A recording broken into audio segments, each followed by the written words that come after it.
So David Gottlieb is coming. Are you set up here, David? Looks like you are. Yeah, we've got a bunch of Birmingham connections here, I guess, between Trish and David. He's going to be talking, the title says Streamlining Race Day for Volunteers, but you can really talk about whatever you like. But Okay. Go, you're up. Great, thank you. Can you all hear me okay? Yeah. Okay, good. My name is David Gottlieb, and I am with DG Racing out of Birmingham, Alabama.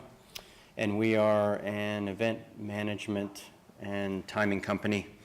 I started out as timing and realized within a couple years that it's good to have a good timing solution, but it's not good enough for people to come back and for the event to grow. So we expanded on that, went into full finish line management and features there, but now we've got a certified race director on staff and doing the full gamut.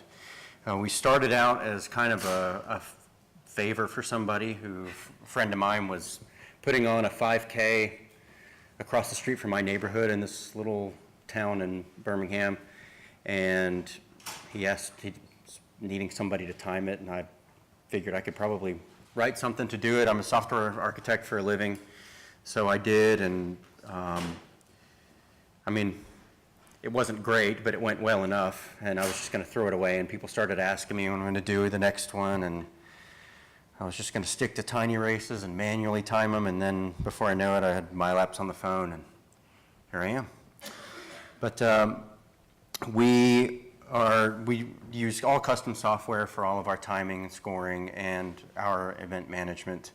And we're also working on a full-featured interactive results platform that's primarily for us, but I want to talk about that later.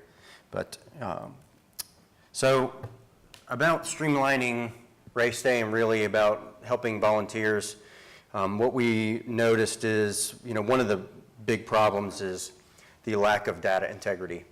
And when I say data integrity, I mean you have paper forms that stack up this high.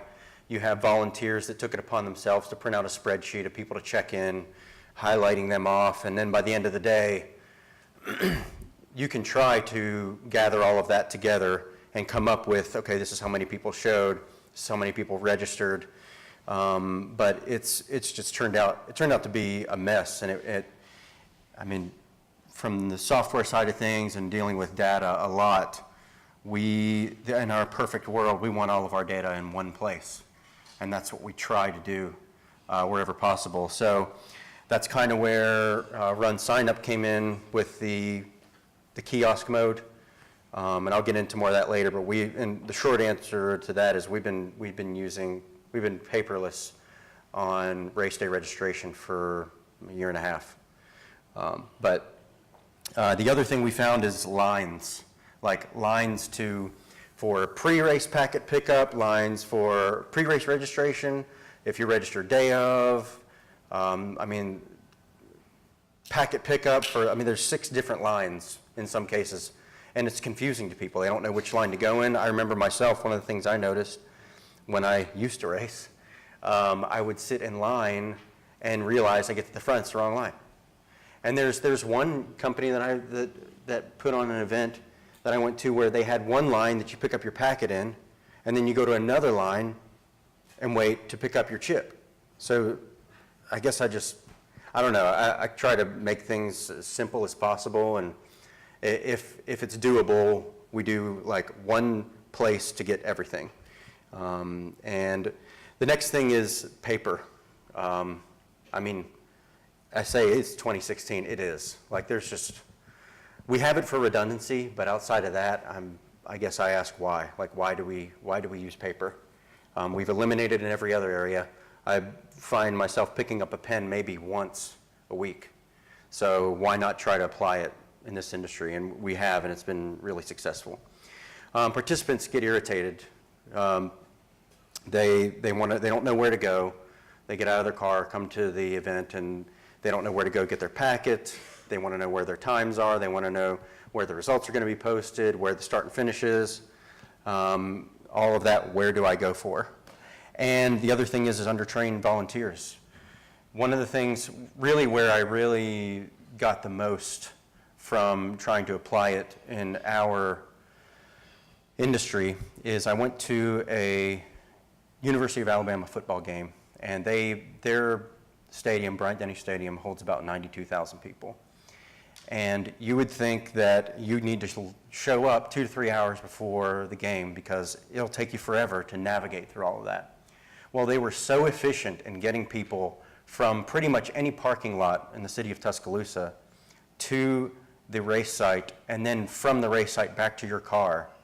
It literally felt like you went to a high school football game. That's what it felt like. They were so good at it.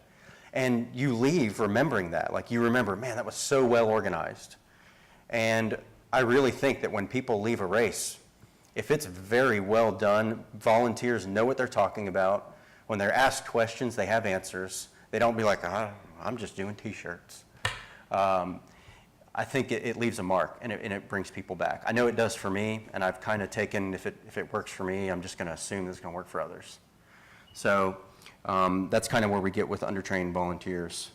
So what we did is we did everything we can to consolidate the data. That's where we use a registration platform for our source of record. It happens to be RunSignUp.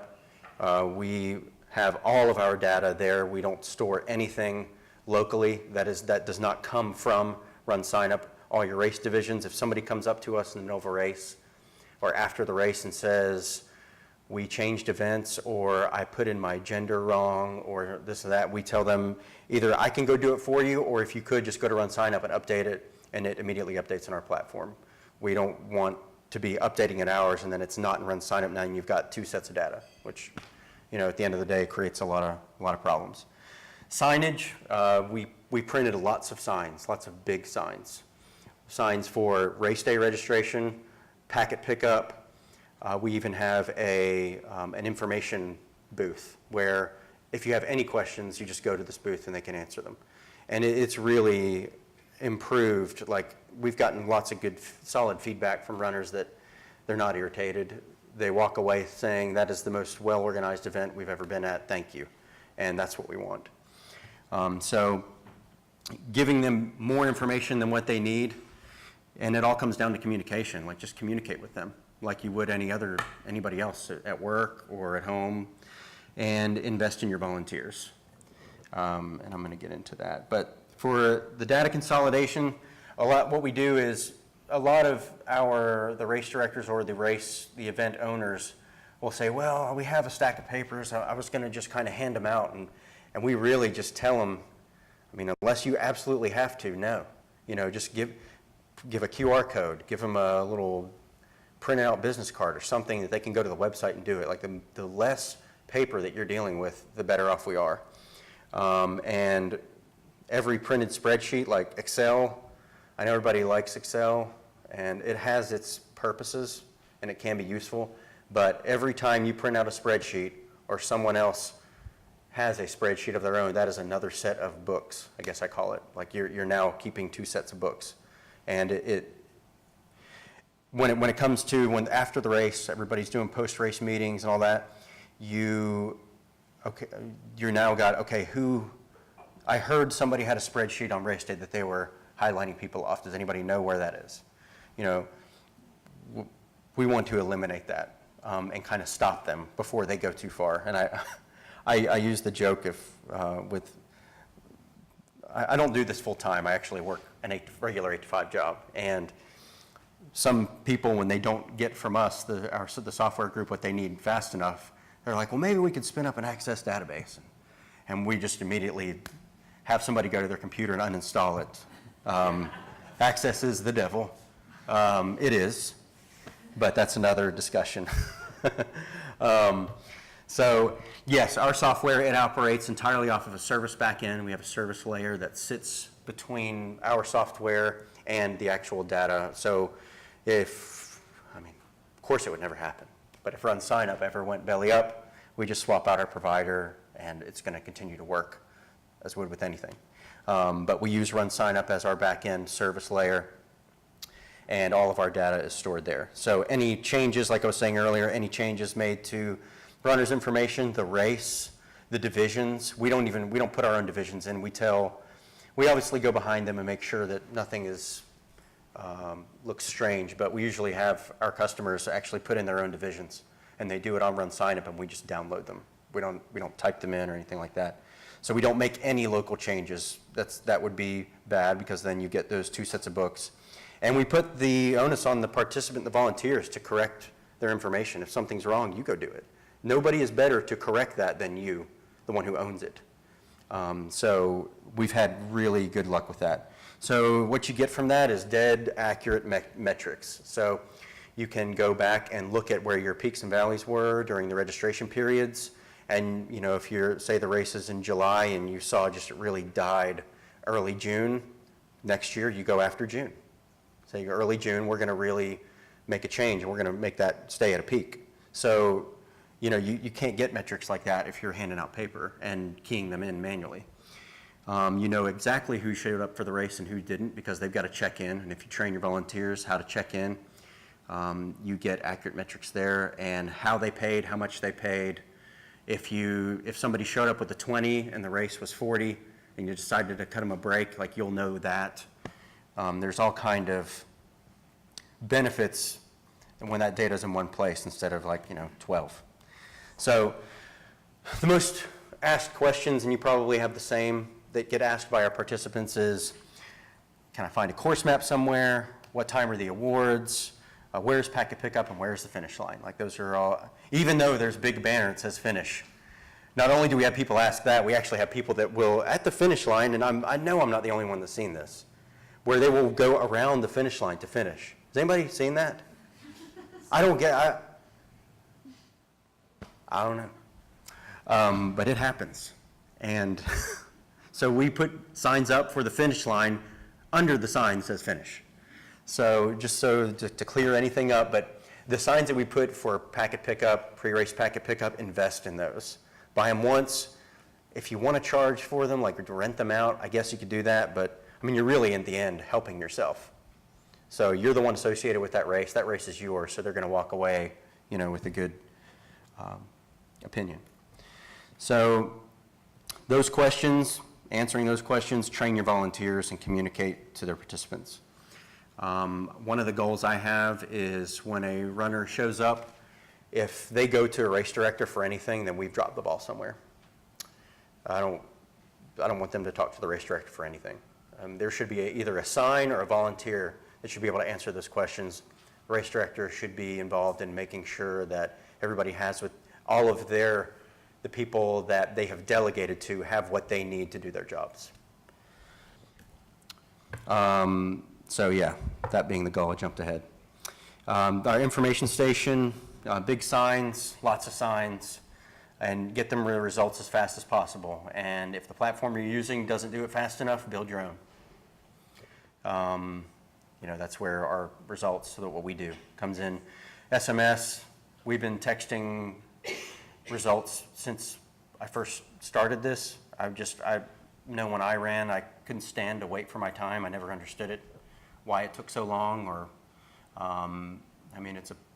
try to break it down into its simplest form. Timing a race is just that. I ran from point A to point B, how long did it take? A lot of people try to overcomplicate it, and I just don't believe it's that complicated. So MailChimp, we actually use that. It was Mandrill, which I'm a little bothered. They sucked in Mandrill, which is their transactional email service. And Mandrill, even though it was a sister company of MailChimp, you got 12,000 emails a month. Now you have to have a paid subscription for Mandrill, which is kind of a bummer because that was free, but oh well. Leave the printer at home. I haven't brought a printer to a race in well over a year. I don't print out results. I either put them on one of our kiosks, or I give them to the race director to go do the awards. We don't print them. If a runner comes up, and I invite people to come in and ask me their time. A lot of people get irritated when runners start. All it takes is one, and y'all know this. One shows up and asks, and you say yes. It is literally like little kids with candy. But I don't mind it. I think it really does. Again, it's about the impression you leave on them. If you tell them no, that's what they're going to think of you. He told me no. So get rid of the printed spreadsheets. Like, I can't stress that enough. Go electronic. The completely paperless registration that we did with RunSignUp, it is one of the best things we've ever done. From the kiosks, I mean, they're not having to eat those transaction fees. They'll show up with Square readers, and we tell them, don't use them. You're going to eat that transaction fee. And everything is going into RunSignUp. So we put our awards on a tablet, something, Palm Pilot if you still got them. Like, it doesn't matter. Something that's not, that's not going to get printed out. So the paperless benefits, and basically how I tell this to all the customers that we have is, I would say when I was entering in paper registrations, 85% or more of those email addresses were either illegible or invalid. And today, losing email addresses is like you're like just throwing dollars.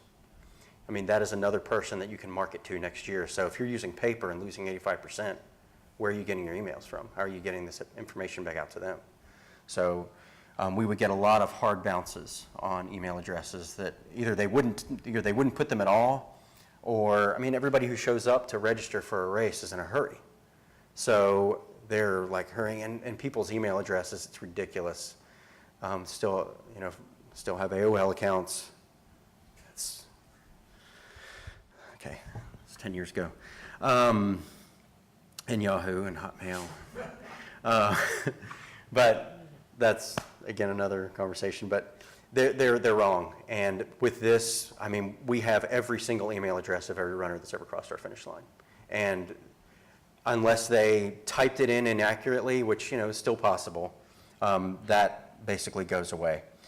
Whenever I get a paper form, I would be typing it in and realize they didn't circle their gender, and there's nothing I can do with that. I mean, I'm not going to guess if Tyler is a male or female. I've done it, and I look like a fool when they come up to me and like, I am not a girl. And I mean, it used to happen a lot. And you would have to hand that form to someone, and I hope you can find them. And if not, you can't, they don't get a time. Or they have a time, but they don't appear in the results. And if they don't appear in the results, if they just so happen to win, now your results are inaccurate, because of a data issue from the piece of paper. So you're solving far more than just, getting rid of paper and email addresses. Who checked in on race day? That's a big one. We know exactly how many people showed up and checked in, and how many race day registrations you had. You need to collect this data from the runners. Think about it. They're writing it down and then handing it to you to type it in. So just remove a step. Remove the writing it down part and let them type it in. And then us, we, like the timer, we have free time.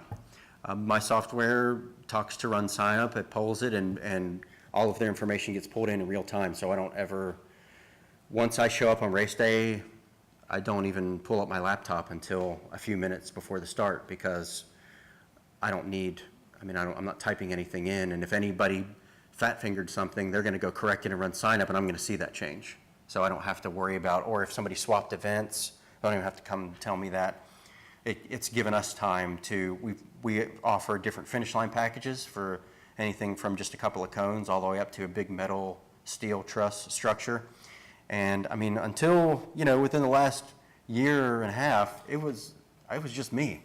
So I had to set all that up. And trying to do that and then have to type in registrations, you just can't do it. So now, once I show up, I go make sure the volunteers have what they need at registration, and I can ask them, is there anything I can do for you, like help you? But really, we're just kind of sitting there waiting for the race to start. So that's freed up a lot of time. We don't have stacks of forms everywhere, and the list goes on. I could talk about it all day. I have this discussion with a lot of people who haven't gone to RunSignUp yet, if they're on active or if they're, kind of held ransom to their corporate entity, saying they have to use their own deal. But we have a way around that too, and if anybody if anybody deals with a nonprofit or an organization that basically says, we would love to use your platform, but like the Pancreatic Cancer Association, they have to use their own. It's really nothing they can do about it. So we have a way of basically still allow them to do the paperless with the kiosk. And I can explain that if anybody would like to know how we do that. But train your volunteers and really invest in them. They're giving up their time to do this, and they don't get paid for it. But I think that is your key to success, customer service, people that know what's going on, that can answer questions, that don't walk around looking like they don't know what's going on, but and don't charge for it. I mean, when we go train them, we train them for every race that we do. We train all of the volunteers involved in registration, and I show up and I have a 1-hour training session. Try to do it as close to race day as possible.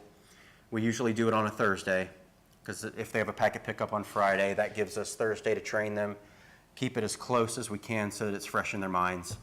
And Thursday is a good dry run for packet pickup, to see how walk-ups are going to do and packet pickup, and just train them to be able to answer any question you can think of. And if they're coming to find you during the race, then that's just one question you didn't get answered.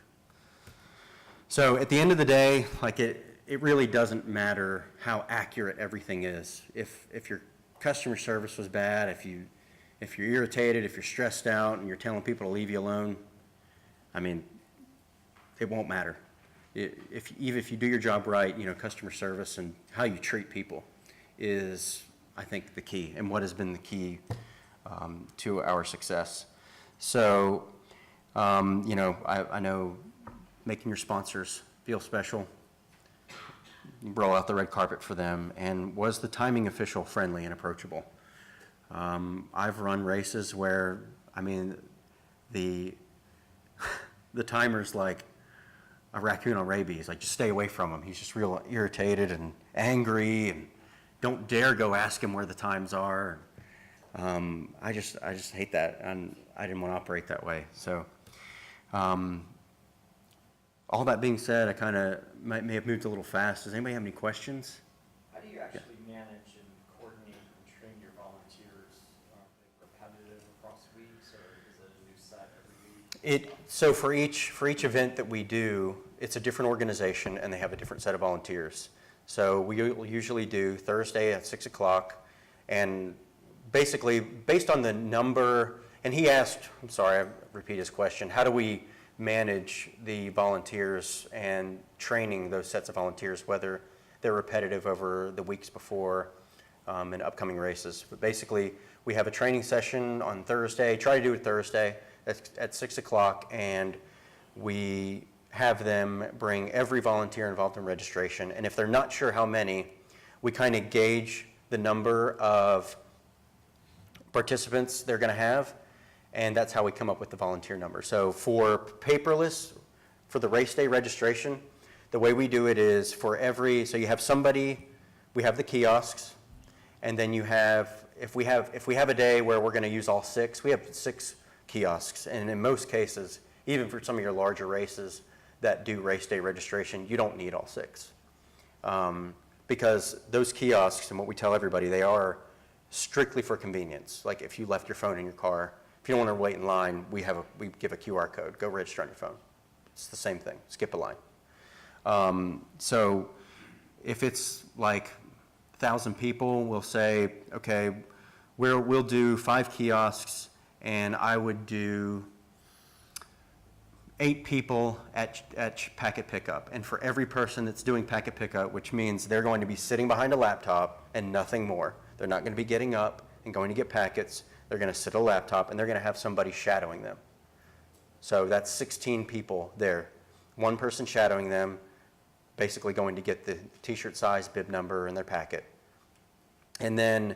So one packet pickup for 120 people or something? Ish, yeah, something like that. And then you have someone that mans the kiosks, that just checks on people, hey, everything making sense?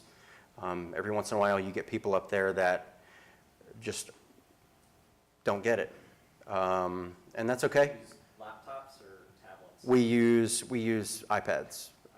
They're the best touchscreen device out there, and we wanted it to be really, really easy for them. And most people understand or somewhat how to operate an iOS device. So we chose those, and we go over every issue we've seen, from incorrectly typing in their credit card number to just getting denied because the money's not there. Some people, you'll walk up and they'll be like creating a new account on RunSignUp. I'm like, how did you get there? And we show them how to get back to the kiosk.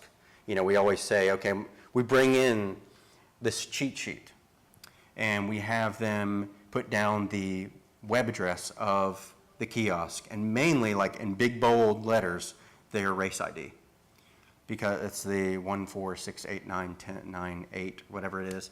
And that way, if they hit, we explain to them, if they hit the back button, that's not how you navigate through this. It's all on the client. So there's no, like, if you typed in the city and realized you selected male instead of female, you can't hit the back button. You need to hit this back button. So a lot of people will hit back and they'll end up on the last page they were at. So we show them what to do in case like that. When it's really cold out, those iPads can sometimes just slow down a lot and freeze up, literally. So we train them on what to do when that happens, what to do when somebody's bank account is coming back invalid or their credit card number is coming back invalid. Nicely just say, hey, do you mind if I type in your credit card number for you? You don't know, they may not want you typing their credit card number in. So we go over every scenario, how to check them in, what to do when somebody needs to transfer events, what to do if they show up and they don't have the cash or credit card, in which case we tell them that's up to you. Do you want to comp them an entry? Do you want to not check the box that say they have paid the amount due and get it from them later? That's the nice thing, is you've got that instead of the old way of on the paper writing whether they paid or not. It's now you can go run a report and see how many people paid or didn't pay. So that's kind of how we do race day, paperless. Yes, sir. I have two questions. Yes. One of them is, how do you handle, I live in an area that's got a lot of retirees and they're pretty technology adverse in some cases, and they don't want to do online payment. How do you handle that? And the second question is, when you do, you said who's there every time on race day. How do you know that when you have packet pickup the day before, how do you know that person came back and actually started the race and ran? Okay, so first question is what do you do with the older community that is, I be Mature. the right way, yes, the generation that gets it, right? What do you do in cases like that? And if they just refuse, we always show up on race day with a stack of forms. We tell everybody, show up with 50, because as with anything, technology can fail. I mean, part of it. I'm not going to say it will work every time, because it won't. Been doing this long enough to know that. So we always have that for redundancy, because we can flip right back to keying them in manually. If they absolutely refuse, like if you threaten them, you will do it. You can hand them a sheet of paper, and we'll have one of the volunteers go to RunSignUp and do it. We're not going to give it to me and go type it in on our end, because then you got two sets of books thing. So we go do it in RunSignUp at the import page. I think everybody knows the import page. It's actually manually enter as well. You can do it there. And the next question was, how do you know for packet pickup who showed up and picked up on race day versus packet pickup day? Is that right? Who actually showed up to start? I pick up my bib Friday, I'm going to run, but I don't show up. And how do you know that person did run or didn't run? The question of how many people are on course. Short answer is, if you don't have a set of start mats, you don't. Gotcha. There's nothing I can do about that. I wish there was. What's that? Even with a 99% read rate at the start mat, there's still a couple of people. Oh yeah. I mean, look, we're not going to get we don't guarantee read rates ever. I would never tell anyone that we're going to guarantee everybody gets read. When people are putting the bibs on their back and folding them up, put them in their pocket. I mean, we had a guy a couple years ago that won the race and did not get red at the finish because I was like, I didn't hear a beep. And when you don't hear a beep, you like freak out, right? I freak out. And I was like, where's your bib? And he's like pulling out, and it's raining, and it's like all crumpled up, and the chip is just like, what? You've done this before, man. Like, this ain't your first. I know it's not.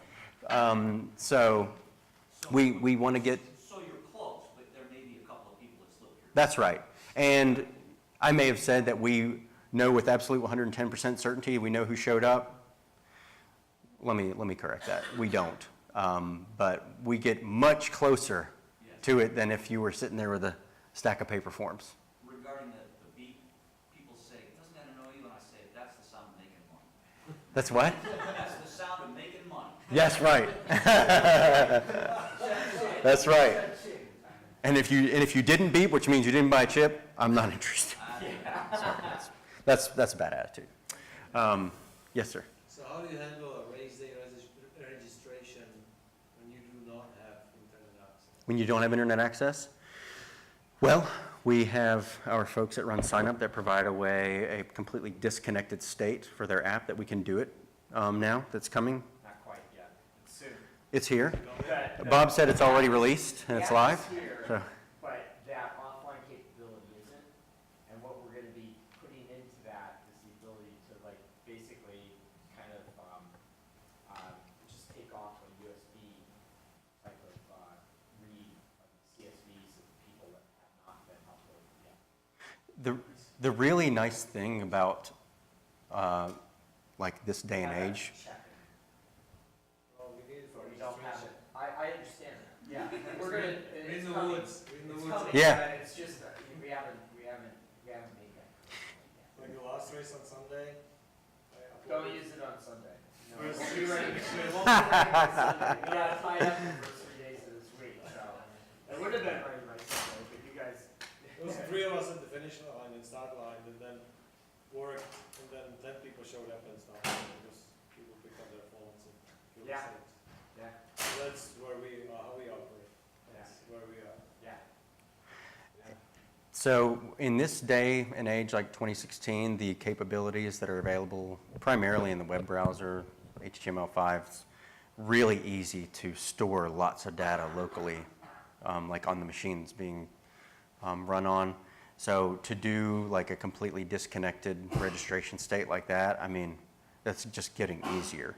So, The other thing that's happening is that, like with cloud-based scoring, when that comes is you can have asynchronous scoring. David mentioned the idea, the use case earlier of somebody goes in and changes their age or their gender or something like that, and it recalculates all, everything. So that's going to be like, that's going to become the norm, right? So those 10, yeah, absolutely. So those 10 people who registered on their phone on their way in, that you didn't sync to your local registration, to your local thing, but your timing software is going to catch, a bib number, and that eventually is all going to sync up at the cloud at some point in time, and results will recalculate at that point in time. And upload, and re-upload. that's if you got one set of data. Yeah. If you've got two, Yeah. it's not. And that's why we're so big on that. All your distributed data is actually being synced in a reliable manner, then you've got one source of data. Yeah, and that's really what every, All we're at the time, right? but it will be. It's asynchronous, but it will be. Yeah, it may,